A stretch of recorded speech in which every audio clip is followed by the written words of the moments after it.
I, Rebecca Miano, being appointed a Cabinet Secretary of Kenya, do swear that I will at all times be faithful to the Republic of Kenya, that I will obey, respect, and uphold this Constitution of Kenya and all other laws of the Republic, that I will well and truly serve the people and the Republic of Kenya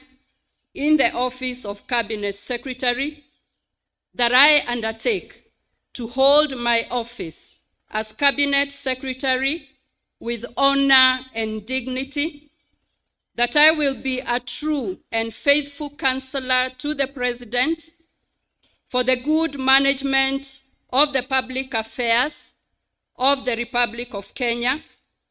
that I will not divulge directly or indirectly such matters as shall come to my knowledge in the discharge of my duties and committed to my secrecy, except as may be required for the due discharge of my duties as Cabinet Secretary, and that I will perform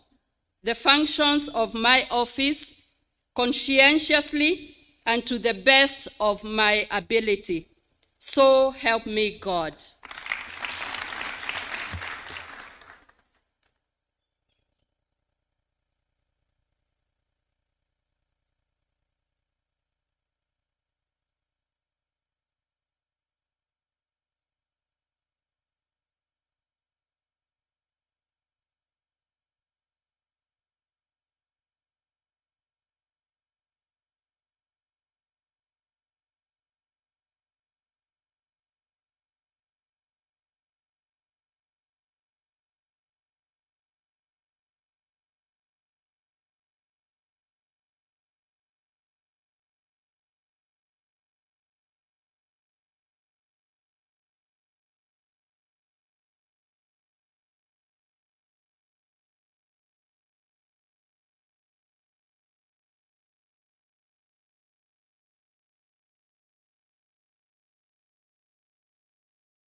Permit me to invite the Honorable Hassan